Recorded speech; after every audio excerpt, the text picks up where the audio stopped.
लोग बोलते हैं चैट जीपीटी सिर्फ आंसर देता है, लेकिन आज हम देखेंगे कि क्या चैट जीपीटी मेरी हेल्प कर सकता है मीशो बिजनेस स्टार्ट करने में। तो आज मैं जीरो से स्टार्ट करूंगी। ना मुझे प्रोडक्ट डिसाइड है, ना इन्वेस्टमेंट कितना करना है, ना ही प्रॉफिट कितना होने वाला है। मुझे कुछ भी डिसाइड नहीं है। मैं आपके साथ जीरो से शुरू करने वाली हूँ।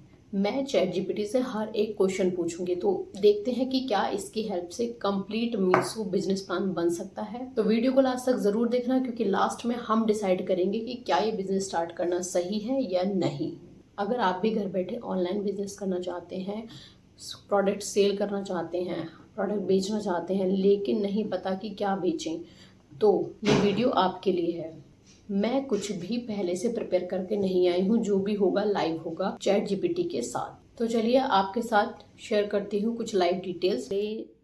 तो सबसे पहले चैट जीपीटी ओपन कर लेंगे। चैट जीपीटी में मैं यहाँ पर टाइप करूँगी। मैंने ऑलरेडी प्रॉम्प्ट अपने लिखे हुए हैं ताकि हमारा ज़्यादा टाइम वेस्ट ना हो। यहाँ से कॉपी कर लेंगे, उसके बाद मैं यहाँ पर पेस्ट करूँगी। ठीक है, मैंने यहाँ पर लिखा है मैं इंडिया में मीशो बिजनेस प्लान स्टार्ट करना चाहती हूँ, मुझे स्टेप बाय स्टेप गाइड कर दो। मैंने कमांड दे दी है। लेट्स सी कि इसका क्या आंसर होगा। तो चैट जीपीटी ने मुझे काफ़ी डिटेल्ड रोड मैप बना कर दे दिया है मीशो बिजनेस प्लान के लिए। तो इसकी डिटेल हम थोड़ी थोड़ी पढ़ेंगे। तो इसने स्टेप दिया है डिसाइड करें कि क्या बेचना है। इसने बहुत सारी चीज़ें दी हैं, उसके बाद उनको कैटेगराइज करा है कि किसकी डिमांड ज़्यादा रहती है। ठीक है, women clothing, kids where, home and kitchens, beauty product, artificial jewellery. ठीक है, इसने बता दिया। उसके बाद आप और भी कुछ डिसाइड कर सकते हो जो आपको बेचना है। फिर सेकंड स्टेप है कि डॉक्यूमेंट रेडी रखने हैं, यानी कि पैन कार्ड, आधार कार्ड, एक्टिव बैंक, मतलब जो भी चीज़ें हैं वो आपको रेडी रखनी है। उसके बाद थर्ड ऑप्शन है सेलर अकाउंट बनाइए। तो मीशो पर सेलर अकाउंट बनाना बहुत इजी है, मैंने बनाया हुआ है, बहुत इजीली बन जाता है। तो उसमें कोई भी दिक्कत वाली बात नहीं है। ठीक है, मीशो सेलर रजिस्ट्रेशन करना है। उसने लिंक भी दी हुई है कि यहाँ जाके आप रजिस्ट्रेशन कर सकते हो सेलर के लिए। ठीक है, आपको रजिस्ट्रेशन के बाद क्या करना है, pickup address, bank detail, store का नाम वगैरह अगर आप चाहते हैं तो वो सब आपको ऐड करना है। स्टेप 4 बताया है प्रोडक्ट सोर्स करें, यानी कि आप 3 तरीके से बिजनेस कर सकते हैं। मैन्युफैक्चरिंग करके, मैन्युफैक्चर से माल खरीद कर, यानी कि जो बड़े बिजनेस वाले हैं जो प्रोडक्ट को बना रहे हैं उनसे खरीदिए और बेचिए। होलसेल मार्केट से, यानी कि आप अपनी लोकल मार्केट में होलसेल में जाइए, वहाँ से अपना प्रॉफिट मार्जिन ऐड करके उसको बेच सकते हैं, या फिर अपना खुद का प्रोडक्ट और ब्रांड बनाकर भी बेच सकते हैं। ठीक है, नंबर 5 आता है प्रोडक्ट लिस्टिंग। आप अपने प्रोडक्ट को बहुत अच्छे से लिस्टिंग कराइए, यानी कि उसका जो फ़ोटो है और जो उसके फीचर्स ऐड करेंगे, सही प्राइस होना चाहिए, स्टॉक की क्वांटिटी आपके पास कितनी है, वो सारी डिटेल आपको मेंशन करनी पड़ेगी। ठीक है, उसके बाद स्टेप 6 इसने बताया प्राइस डिसाइड करें, यानी कि आपको सब कुछ डिसाइड करना पड़ेगा। उसमें प्रोडक्ट की कॉस्ट कितनी है, पैकेजिंग में कितना आएगा, शिपिंग में कितना होगा, प्रॉफिट मार्जिन कितना ले रहे हैं, यानी कि सब कैलकुलेशन करके आपके पास प्रॉफिट होना चाहिए। लेकिन इतना प्रॉफिट भी आप ना ऐड कर लें कि आप अदर कॉम्पिटिटर से बहुत हाई चले जाएं, तो आपका जो बिजनेस है वो शुरू में ही फ्लॉप हो जाएगा। ठीक है, उसके बाद स्टेप 7 है ऑर्डर हैंडल करें। ऑर्डर हैंडल कैसे करना है, यानी कि प्रोडक्ट अच्छे से पैक करें, पिक के लिए रेडी रखें। मीशो पर लॉजिस्टिक पार्टनर ऑर्डर कलेक्ट कर लेंगे। तो ये सारी चीज़ें हमें डिटेल ध्यान रखनी है। नंबर 8 है पेमेंट। डिलीवरी के बाद payment generally 7 days payment cycle में बैंक अकाउंट में ट्रांसफ़र होता है। मतलब वही होता है ना कि जैसे हम रिटर्न करते हैं, उसके बाद किसी को एक्सचेंज करना होता है, तो वो सारी चीज़ आपको हैंडल करनी है। तो आगे इसने बताया है कि अगर आपका बजट 5,000 10,000 का है तो आपको क्या क्या बिजनेस सेलेक्ट करने चाहिए जिन पर काफ़ी डिमांड है। ये कैटेगरी मीशो पर काफ़ी डिमांड में रहती हैं और लो इन्वेस्टमेंट से स्टार्ट किया जा सकता है। तो हमें भी पता है कि हाँ ये डिमांड में हैं आजकल चीज़ें। तो इसने बहुत ही अच्छे तरीके से डिटेल रोड मैप बनाया है। बट मैं इससे और कुछ जानना चाहती हूँ, तो उसके लिए मैं सेकंड प्रॉम्प्ट एंटर करने वाली हूँ। तो अभी मुझे जानना है कि कौन सा प्रोडक्ट बिगिनर के लिए बेस्ट है। इसने अपने तरीके से दे दिया है, लेकिन मुझे इसमें मेंशन करना है कि मुझे बिगिनर के लिए जानना है, क्योंकि हो सकता है ये जो डिटेल दी है इसने मेरी पिछली चैट के अकॉर्डिंग दे दिया है कि मैं जॉब करती हूँ, ये यूट्यूब चलाती हूँ, ये सब करती हूँ। लेकिन मुझे जानना है कि कौन सा प्रोडक्ट बिगिनर के लिए बेस्ट है, क्योंकि हो सकता है जो मेरे व्यूअर देख रहे हो वो कुछ भी ना करते हो, वो बिल्कुल फ्रेशर हो, बिगिनर हैं, तो उनके लिए देखते हैं। तो इसने कमांड के अकॉर्डिंग ही अपना आंसर दे रहा है। ओके, तो देखो जो इसने मुझे डेटा फाइंड आउट करके दिया है कि अगर आप बिगिनर हैं तो देखो वोमेंस कुर्ती सबसे बेस्ट, क्योंकि बहुत डिमांड में रहती है, बहुत ट्रेंडिंग रहती है, क्योंकि कोई भी नहीं चाहता कि कपड़ा खरीद के उसको सिलवाया जाए। रेडीमेड कुर्तियाँ बहुत चल रही हैं, नीचे पैंट कुछ भी हो, कुर्तियाँ आप सेल कर सकते हो, उस पर अच्छा खासा मार्जिन मिल जाता है, बहुत अच्छा प्रॉफिट अर्न कर सकते हो। देखो उसने सैंपल भी दिखाएं कि किस तरीके की कुर्ती ट्रेंड में है आजकल। अब क्यों है, साल भर डिमांड रहती है, लोग हर सीज़न में अलग अलग पहनना चाहते हैं, और जो ऑफिस वाले हैं वो तो हर क्वार्टरली चेंज करते ही रहते हैं। और देखो इसने प्राइस भी बताया है कि 150 से 400 में सोर्स हो जाती है। अच्छा प्रॉफिट मार्जिन है, यानी कि अगर अब आप 150 की कुर्ती ले रहे हैं मार्केट से होलसेल से, तो आप उसको 300-400 में बहुत इजीली सेल आउट कर सकते हैं। ठीक है, को ऑर्डर सेट है, ये बहुत डिमांड में है। आप भी देख सकते हैं कि इसने जो डिटेल दी है वो बिल्कुल वो दी है जो आजकल बहुत ज़्यादा डिमांड में। ट्रेंडी कैटेगरी है, यंग बायर में पॉपुलर है, मार्जिन भी अच्छा मिल सकता है। ठीक है, हमें क्या चाहिए ना, हमें चाहिए, यूथ को चाहिए कि हमारे पास वैरायटी बहुत ज़्यादा हो। ठीक है, क्वालिटी देखो हम मैटर करती है कि क्वालिटी चाहिए, लेकिन अगर आपको उसने में कि आपको थोड़ा थोड़ा टाइम पहनना होता है, हर दिन आपको नए कपड़े पहन के जाने का शौक़ है और सबको ही होता है, तो बहुत लोग परचेस करते हैं। हमेशा ट्रेंड में रहने वाला है ये प्रोडक्ट, तो उसने बिल्कुल सही फाइंड आउट करके दिया। ठीक है, किड्स वियर, पेरेंट्स बार बार परचेज करते हैं, डिमांड कंसिस्टेंट रहती है, क्योंकि देखो बच्चे ना बहुत जल्दी जल्दी बड़े होते हैं, उनकी ग्रोथ बहुत जल्दी जल्दी होती है। तो अभी जो किसी ने कुछ कपड़ा खरीदा है, तो नेक्स्ट मंथ ही उसके बच्चे बड़े हो जाते हैं, तो उनको फिट नहीं आता है, तो वो फिर से परचेज करते हैं उसका। अगर उन्हें फैब्रिक पसंद आया, कुछ भी है, तो उसका ही बड़ा साइज़ ले लेते हैं। तो ये बहुत ज़्यादा डिमांड में रहते हैं चीज़ें। देखो उसने कितने क्यूट कलेक्शन दिखाए हैं किड्स वेयर में। उसके बाद इसने दिखाया है बेडशीट, हर सीज़न में बिकती है। साइज़ और डिज़ाइन का ध्यान रखना होता है कि साइज़ कितना है, साइज़ कितना है, डिज़ाइन कैसा है, फैब्रिक कैसा है, क्योंकि जो बायर हैं वो अगर ख़रीद रहे हैं तो वो इन चीज़ों में मेन फोकस करते हैं। उसके बाद वो रिपीटेड बायर बन जाते हैं हमारे, वो बार बार प्रोडक्ट खरीदें और किसी को वो फिर शेयर भी करते हैं कि हाँ इनके यहाँ से बहुत अच्छा हमने प्रोडक्ट परचेज़ किया है। तो इन चीज़ों का ध्यान रखना। ठीक है, किचन किचन स्टोरेज प्रोडक्ट, ये भी आजकल बहुत ज़्यादा डिमांड में। आगे इसने अपना भी डिसाइड करके बताया कि अगर मेरा टॉप 3 शॉर्ट लिस्ट हो तो women kurti, coord set, kids wear, क्योंकि इनकी बार बार डिमांड रहती है, हर सीज़न में अलग अलग डिमांड रहती है। तो इसने आगे मेरे ही तो अभी इसने अपने अकॉर्डिंग मुझे बता दिया कि बिगिनर के लिए कौन सी चीज़ें बेस्ट रहेंगी। अब मेरा जो नेक्स्ट इससे क्वेश्चन होगा या नेक्स्ट जो मैं डेटा फाइंड आउट कराना चाहती हूँ, मैं उसको ना एक क्राइटेरिया दे रही हूँ कि अगर मेरा बजट 20,000 रुपये हो तो कितने प्रोडक्ट से शुरू करना चाहिए। आपका बजट जितना है आप यहाँ मेंशन करिए। मैं फ़िलहाल 20,000 से देखना चाहती हूँ, तो मैंने यहाँ लिख दिया है। अब मैं कमांड दे दूँगी।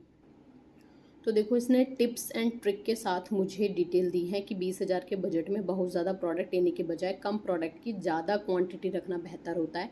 इससे इन्वेंट्री मैनेज करना और विनर्स आइडेंटिफाई करना आसान होता है। ठीक है, मेरा सजेशन इसका मतलब चैट जीपीटी का सजेशन क्या है, 5 से 8 प्रोडक्ट से शुरुआत करें, हर प्रोडक्ट की 8 से 15 प्राइस रखें, यानी कि बजट और कॉस्ट के हिसाब से। प्रोडक्ट अगर हमारा है 2 कुर्ती डिज़ाइन है तो 7,000 रुपये, 2 क्वार्टर सेट डिज़ाइन है 6,000 रुपये, 2 किड्स वेयर डिज़ाइन है 4,000 रुपये, पैकेजिंग वगैरह का है वो 3,000 रुपये। तो उसने सारा कुछ हमें बताया कि इतना इतना सामान रखिए और जितना पैकेजिंग वगैरह में कॉस्ट आएगा वो इतना हो गया, टोटल कॉस्ट हो गया 20,000 रुपये।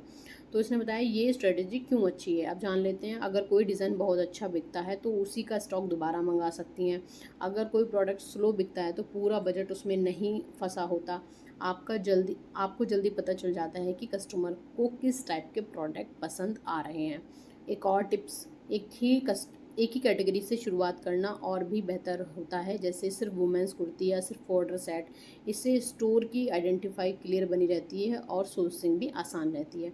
तो इसने 20,000 रुपये के बजट के अकॉर्डिंग मुझे बहुत अच्छे से क्लियरफाई किया है कि किस तरीके से आप चीज़ों को शुरू कर सकते हो। मतलब ना दिमाग में कोई कन्फ्यूज़न नहीं है कि हाँ हमें क्या करना चाहिए, क्या नहीं करना चाहिए, कहीं हम फंस तो नहीं जाएंगे। अगर आपको इस डेटा में तब भी कोई प्रॉब्लम लग रही है तो आप इससे और ज़्यादा क्लेरिफाई करके अपने क्वेश्चन का आंसर ले सकते हैं। ठीक है, अभी मेरा इससे नेक्स्ट क्वेश्चन क्या होने वाला है कि बजट का हो गया ना, अभी मुझे इससे जानना है कि मुझे इस सब में प्रॉफिट कितना होने वाला है, क्योंकि सारा कुछ तो हमने डिसाइड कर लिया, प्रोडक्ट डिसाइड कर लिया, मार्जिन सब कुछ। अब प्रॉफिट चाहिए हमें। प्रॉफिट के लिए तो हम काम ही कर रहे हैं। अब देखो इसने प्रॉफिट का डेटा निकाल कर सेकंडों में दे दिया। एग्जांपल इसने दिया है कि अगर आप एक कुर्ती सेल कर रहे हैं, बाइंग प्राइस क्या है 300 रुपये, पैकेजिंग कितनी है 20 रुपये, टोटल कॉस्ट 320 रुपये, सेलिंग प्राइस 450 रुपये, प्रॉफिट 450 माइनस 320 यानी कि 130, 130 रुपये का प्रॉफिट आपको पर पीस हो जाएगा। ठीक है, अगर आप 100 कुर्ती बेच सकते हैं यानी कि 130 रुपये का प्रॉफिट आप 100 कुर्ती पे लगाएं तो 13,000 रुपये का प्रॉफिट आपको सीधा सीधा हो जाएगा, कितना आसानी से, वो भी ठीक है। 100 रुपये हमें ऐसा लगता है कि 100 रुपये कोई प्रॉफिट ही नहीं है, बट आप ये देखो कि 100 रुपये से ही आप कितना ज़्यादा प्रॉफिट अर्न कर सकते हो, ठीक है। एग्जाम्पल के लिए इसने कोड सेट का भी एग्जाम्पल दिया, सेम वैसे ही करके कि क्या आपका प्रॉफिट निकल कर आएगा। तो उससे आप ये भी देख सकते हैं कि आपको कुर्ती में ज़्यादा प्रॉफिट है, क्वार्टर सेट में ज़्यादा प्रॉफिट है, तो वो अपने अकॉर्डिंग आपको देखना पड़ेगा। दूसरी भी वीडियो है, मैंने उसमें आपको दिखाया है कि अगर आप किसी ग्रुप से जुड़ना चाहते हैं जहाँ पर आपको सिर्फ ऑर्डर लेने हैं, बाकी आपको कोई भी टेंशन नहीं है कि आपको रिटर्न करना है, कुछ भी नहीं, सिर्फ आपको ऑर्डर लेने हैं, आपको कमीशन कमाना है।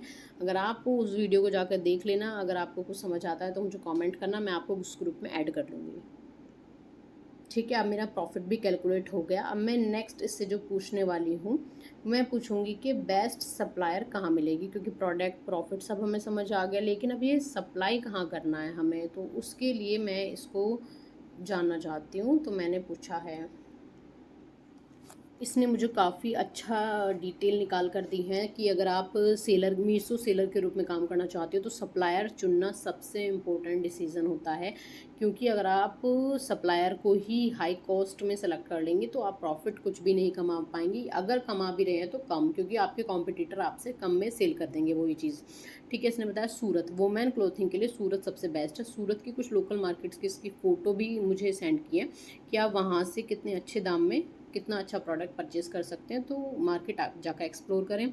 यहाँ से मिलते हैं kurti, coord set, sari, gown, dress material.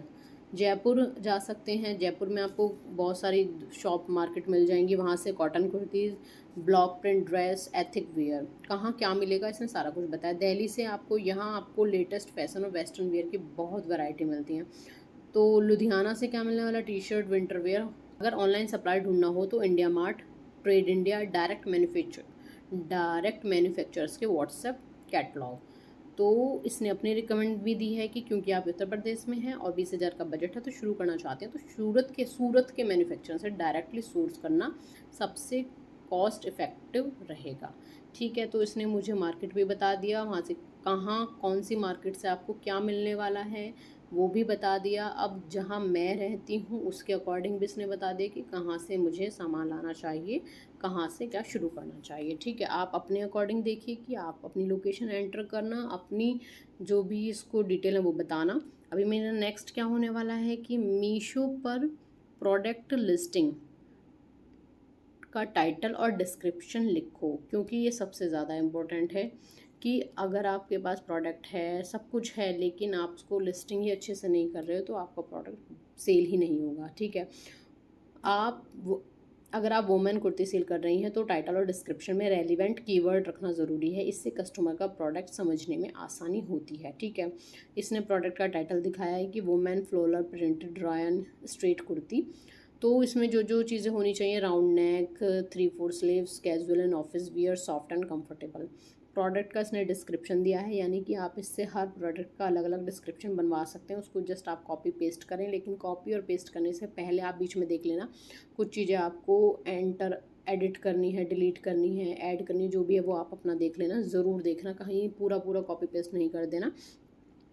तो एक्स्ट्रा टिप भी इसने दी है कि मीशो टाइटल में ऐसे कीवर्ड यूज़ करो जो लोग सर्च करते हैं, यानी कि कॉटन कुर्ते, रेयॉन कुर्ते, printed kurti, office where kurti, मतलब है ना कि जो आप सर्च करते हो वही लोग सर्च कर रहे हैं, तो वही आप सर्च के हिसाब से देखो कि लोग सर्च क्या कर रहे हैं, ठीक है। उसी के अकॉर्डिंग अपना डिस्क्रिप्शन बनवाओ ताकि फाइंड में सबसे ऊपर टॉप पर आपका ही प्रोडक्ट नज़र आए, ठीक है। उसके बाद सब कुछ डिसाइड हो गया।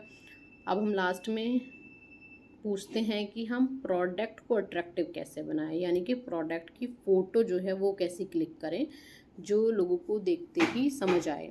मुझे कितनी खूबसूरती से दिखाया है कि हमें फ़ोटो किस तरीके से प्रोफेशनल क्लिक करनी चाहिए, हर एक डिटेल पर नोट करना चाहिए, जिससे कि जो बायर हैं उसको सारी चीज़ें क्लेरिफाई हो जाए, क्योंकि मार्केट में जाकर हम जैसे क्लेरिफाई करते हैं ना हर चीज़, कपड़ा, लुक, क्या क्या इसके साथ अटायर में है, एसेसरीज़, जो भी कुछ है, जो भी आप उसके साथ दे रहे हैं वो सब कुछ डिटेल्ड होना चाहिए और बहुत ही प्रोफेशनल अट्रैक्टिव लगना चाहिए। कहते हैं ना, first impression is last impression, first ही देखते ही ऐसा लगना चाहिए कि हाँ बस ये तो मेरे पास होना ही चाहिए।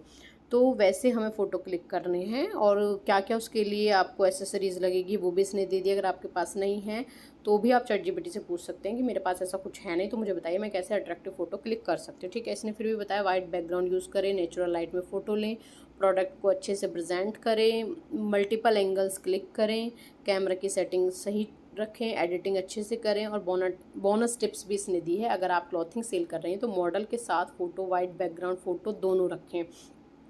और अगर आपके पास मॉडल नहीं है तो गाइस मैंने ऑलरेडी वीडियो अपलोड की है कि ChatGPT से आप मॉडल भी बनवा सकते हो, उसमें वीडियो और फोटो दोनों ऐड करा सकते हो बहुत ही आसानी से।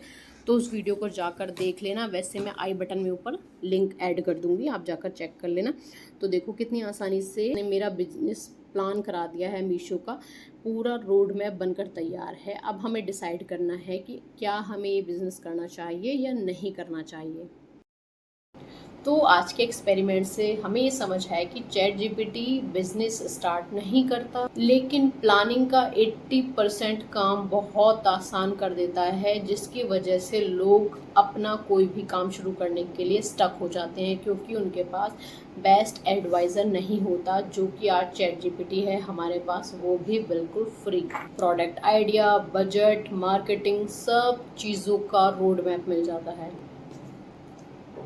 लेकिन फाइनल एग्जीक्यूशन हमें ही करना पड़ता है। अगर आप चाहते हैं कि मैं लाइव मीशो का सेलर अकाउंट बनाऊं और प्रोडक्ट अपलोड करूं तो कमेंट में लिखो पार्ट 2। और अगर आप किसी और बिजनेस को ChatGPT के साथ एक्सप्लोर करवाना चाहते हैं, जैसे फ्लिपकार्ट, अमेजोन या टिफ़िन सर्विस, तो वो भी कमेंट में ज़रूर लिखना। आइडिया पसंद आया हो तो चैनल को सब्सक्राइब करना, वीडियो को लाइक करना और कमेंट ज़रूर करना। तो इस वीडियो में इतना ही, मिलते हैं एक और वीडियो में एक और यूजफुल टॉपिक के साथ। Till then bye bye, stay safe, stay